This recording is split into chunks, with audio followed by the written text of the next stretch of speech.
శ్రీ మహాగణాధిపతయే నమః. మహాకాళీ మహాలక్ష్మీర్మహాసరస్వతీ దేవీ సరస్వతీ త్రిపురా శ్యామలా బాలా శ్రీమాతా శరణం మమ. మత్స్యకూర్మవరాహదేవ్యై అవతారై మనోహరై గోప్తా సర్వస్య లోకస్య వైకుంఠ శరణం మమ. సర్వం శ్రీ మాతృదేవతాచరణారవిందార్పణమస్తు. ప్రియా భగవద్బంధువులారా, శ్రీమద్దేవి భాగవతము 5వ భాగమునందు సగభాగము తెలిపినాము. మరల సగభాగము తెలుపుచున్నాము, మిగుల భాగమని తెలుపుచున్నాము. శ్రవణవృతులైన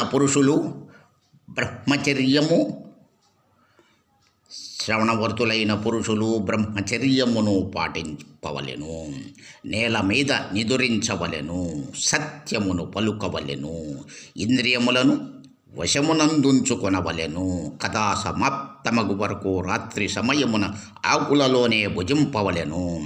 వంకాయలు, నూనె, పప్పు, మధువు, కాలిపోయిన పాలిపోయిన భావదూషితమైన అన్నమును పరిత్యజించవలెను. మాంసమును, కందిపప్పు, ఋతుమతి అయిన స్త్రీచే చూడబడిన అన్నమును, ముల్లంగిని, ఇంగువను, ఉల్లిని, వెల్లుల్లిని, గాజరను, పుష్పాండమును, సువాసన గల ఆకులను తినరాదు. కామ, క్రోధ, లోభ, మదములను, దంభమును, అభిమానమును దగ్గరకు రానీయరాదు. బ్రాహ్మణ ద్రోహులతో, పతితులతో, సంస్కారహీనులతో, చండాలులతో, యవనులతో, ఋతుమతి అయిన స్త్రీతో, వేద విహీనులైన మనుష్యులతో, కథా వ్రతమునందు నిమగ్నుడైన పురుషుడు మాట్లాడరాదు. వేదము, గోవుల, బ్రాహ్మణుల, గురువుల, స్త్రీల, రాజుల, మహాత్ముల, దేవతల, దైవభక్తుల యొక్క నిందను చెవులతో వినరాదు. కథావ్రతము నాచరించు పురుషుడు సదా వినమ్రుడై ఉండవలెను. కపటము లేని వ్యవహారము కలిగి ఉండవలెను. భార్య పతివ్రతయై ఉండవలెను. వారి ఇరువురును దయగలిగిన వారై ఉండవలెను. పరిమితముగా మాట్లాడువారై ఉండవలెను.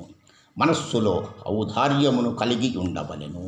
శ్వేత కుష్ఠులు, కుష్ఠరోగులు, క్షయరోగులు, దురదృష్టవంతులు, పాపులు, దరిద్రులు, సంతానహీనులైన వారు కూడా భక్తిపూర్వకముగా ఈ కథను వినవచ్చును. వడ్రాలు భాగ్యహీన, ఒక సంతానము తరువాత మరల సంతతి లేని స్త్రీ, పిల్లలు మరణించిన తరువాత గర్భస్రావమైన స్త్రీ, వీరందరూ శ్రీమద్దేవి భాగవతమును వినవలెను. వినుటకు అర్హులు. పరిశ్రమ లేకుండా ధర్మార్థ కామ మోక్షములను పొందవలెనని అభిలషించువాడు శ్రీమద్దేవి భాగవత కథను ప్రయత్నపూర్వకముగా వినవలెను. కథా ప్రవచనము జరుగు 9 దినములు 9 యజ్ఞములతో సమానమగును. దీనిలో చేసిన దాన, హవన, జపములు అనంత ఫలము నొసగును. ఈ విధముగా నవహన్న వ్రతము చేసి కథకు ఉద్యాపన చేయవలను. ఫలాభిలాష కలిగిన పురుషుడు మహాష్టమి వ్రతమును సమముగా దీనికి కూడా ఉద్యాపన చేయవలెను. ఫలాభిలాష కలిగిన పురుషుడు మహాష్టమి వ్రతమునకు సమముగా దీనికి కూడా ఉద్యాపన చేయవలెను. నిష్కామ పురుషుడు కథాశ్రవణ మాత్రముననే పవిత్రుడై జనన మరణరహితుడగును. తన వారికి భోగ మోక్షములను ప్రసాదించుటయే జగదంబ స్వభావము. పుస్తకమును ప్రవచనము చేయు వానిని ప్రతిదినము పూజించవలెను. వక్త ఇచ్చిన ప్రసాదమును భక్తితో స్వీకరించవలెను. ప్రతిదినము కుమారి కన్యలను పూజించి చక్కని భోజనము పెట్టి ప్రార్థించువానికి, అట్లే ముత్తైదువులైన స్త్రీలకు బ్రాహ్మణులకు భోజనము పెట్టవలెను. ఇట్లు చేసిన వాని కార్యసిద్ధి యందు సందేహముండదు.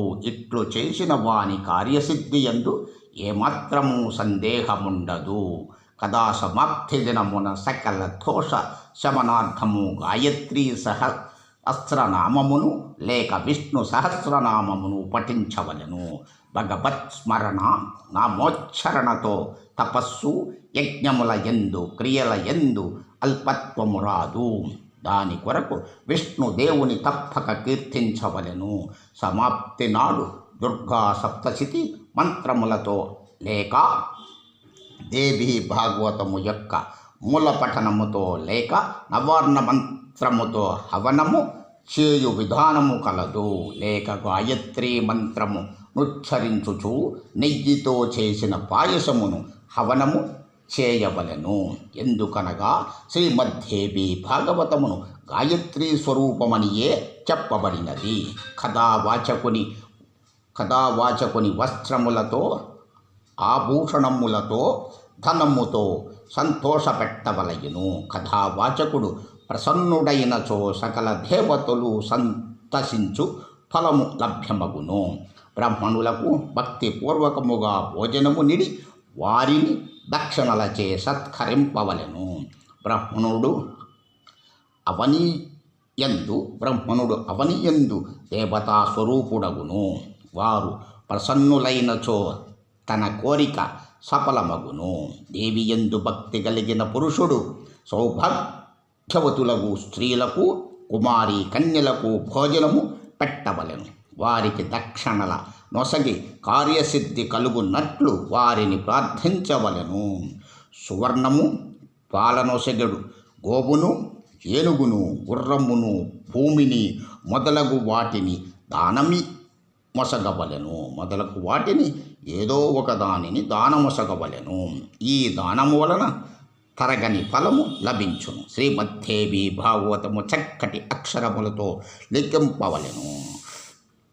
పట్టు వస్త్రములతో కప్పి బంగారు సింహాసనమున ఉంచవలెను.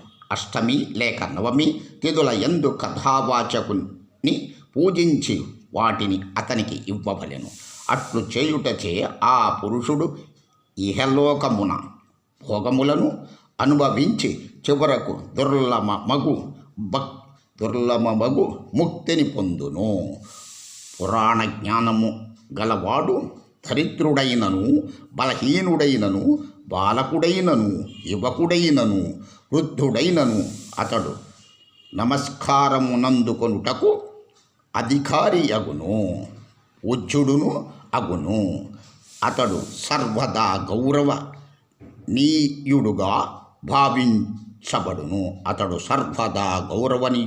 భావించబడును. లోకంలో జన్మను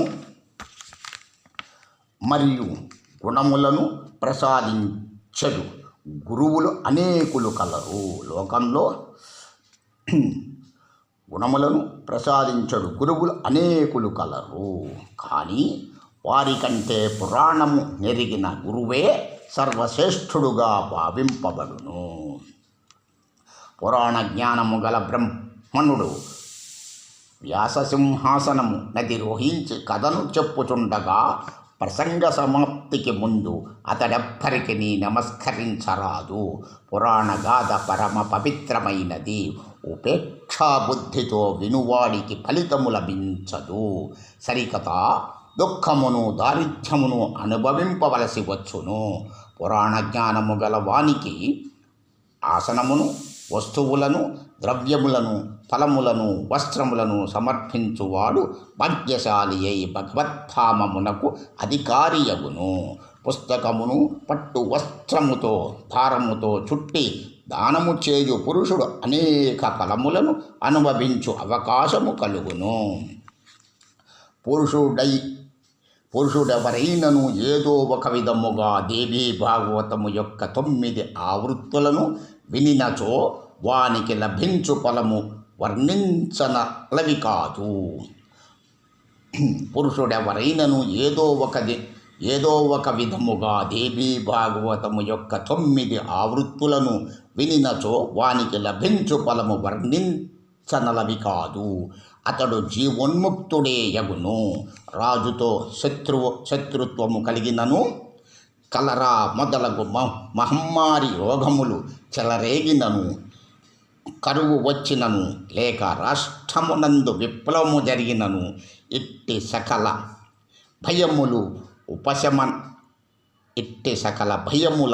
ఉపశమనమునకు ఈ దేవీ భాగవతమును వినవలెను. ద్విజ గణములారా, భూత ప్రేతములకు సంబంధించిన బాధలు శాంతించుటకు, శత్రువుల నుండి రాజ్యమును పొందుటకు, పుత్రోత్సవమును జరుపుకొనుటకు ఈ దేవీ భాగవతము తప్పక వినవలెను. శ్రీమద్దేవీ భాగవతమునందలి అర్థ శ్లోకమును గాని అర్థ పాదమును గాని పఠనము చేసిన పురుషుడు పరమ పదమునకు అధికారియగును.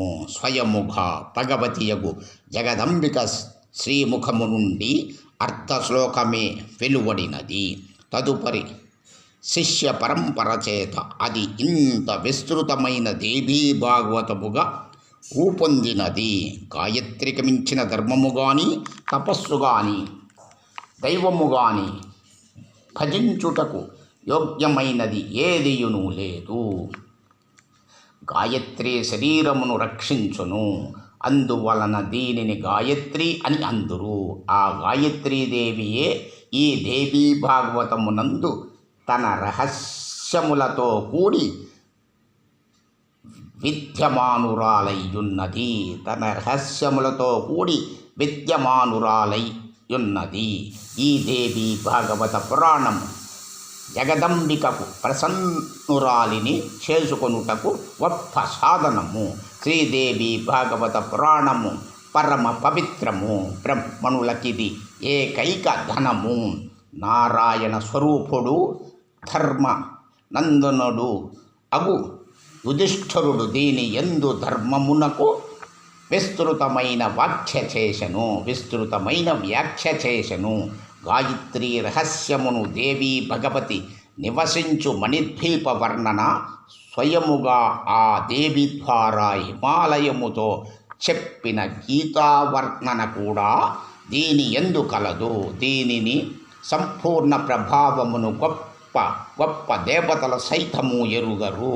అట్టి భగవతి జగదంబిక చరణములకు నిరంతరము ప్రణామములు.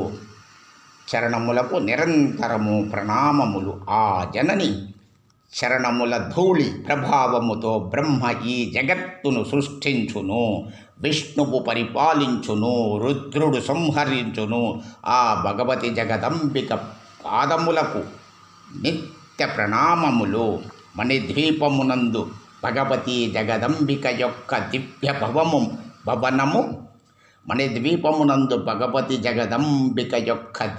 భవనము విరాజమానమయ్యున్నది. చింతామణి మొదలగు రత్నములతో ఈ భవనము నిర్మింపబడినది. అమృతముతో నిండిన బాబులు, దివ్య వృక్షములు దీని శోభను వృద్ధి చేయును. భగవంతుడగు శంకరుని హృదయమునందు స్థానమును పొంది ప్రసన్నవదన యగు భగవతి జగదంబిక ఆ భవనమునందు నివసించి శోభలొలుకుచుండును. భాగ్యశాలురగు పురుషులు ఆ జగన్మాతను ధ్యానించి భోగములను అనుభవించి తదుపరి పరమ పదమును కూడా పొందుదురు. బ్రహ్మ, విష్ణువు, శంకరుడు, ఇంద్రాది దేవతలు కూడా ఆ దేవిని ఉపాసించెదరు. ఆ మణిద్వీపమున అధిష్ఠించిన దేవీ భగవతి జగదంబిక జగత్తునకు శ్రేయస్సును చేకూర్చునుగాక. శ్రీమద్దేవీ భాగవతం 5వ అధ్యాయము సంపూర్ణము పూర్తి అయినది. 5వ అధ్యాయము తదుపరి శ్రీమద్దేవీ భాగవతము మొదటి స్కందము ప్రారంభించబడను.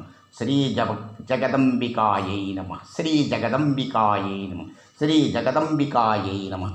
అమ్మలగన్నయమ్మ ముగురమ్మల మూలపుటమ్మ చాలా పెద్దమ్మ సురారులమ్మ కడుపారెడి పుచ్చినియమ్మ దన్నులో నమ్మిన వేల్పుటమ్మల మనమ్మల నుండెడియమ్మ దుర్గ మాయమ్మ కృపాబ్ది ఇచ్చుత కవిత్వ మహత్వ పటుత్వ సంపదల్.